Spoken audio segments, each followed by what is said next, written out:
शेर के मां दुर्गा का वाहन बनने की कहानी तब शुरू होती है जब देवी पार्वती घोर तपस्या करके भगवान शिव को पति के रूप में पाने की कोशिश कर रही थी।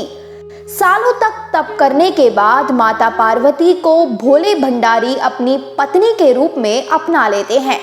इसी बीच तपस्या की वजह से मां पार्वती का रंग काफी काला पड़ गया था। एक दिन ऐसे ही बातचीत के दौरान भगवान शिव मां पार्वती को काली कह देते हैं। यह बात उन्हें पसंद नहीं आती। वो नाराज होकर दोबारा तप करने के लिए चली जाती है। एक दिन बाद घूमते घूमते एक शेर घोर तप कर रही मां पार्वती के पास पहुंचा। उन्हें खाने की इच्छा से वो वहां घूमता रहा। मां को तप में लीन देखकर शेर भी वहीं इंतजार करता रहा।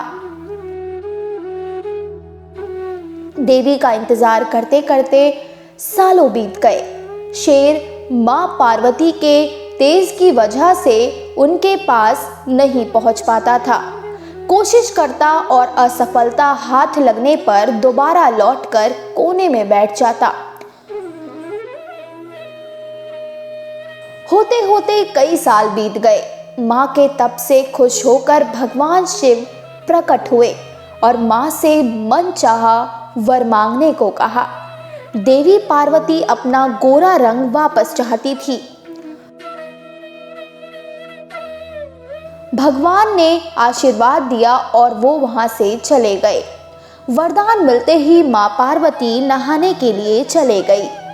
नहाते ही उनके शरीर से एक और देवी का जन्म हुआ, जिनका नाम कौशिकी पड़ा। उनके शरीर से काला रंग भी निकल गया था और मां का रंग पहले की तरह ही साफ हो गया। इसी वजह से माता पार्वती का नाम मां गौरी भी पड़ गया। नहाने के कुछ देर बाद मां की नजर शेर पर पड़ी। शेर को देखते ही उन्होंने भगवान शिव को याद किया और शेर के लिए भी वरदान मांगा। हे नाथ, यह शेर सालों से मुझे भोजन के रूप में ग्रहण करने के लिए इंतजार कर रहा था। मेरे पूरे तप के दौरान ये यही था। जितना तप मैंने किया है उतनी ही तपस्या इसने भी की है।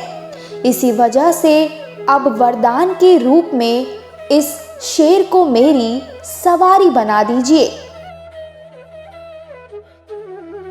भगवान ने प्रसन्न होकर माता की बात मान ली और शेर को उनकी सवारी बना दिया।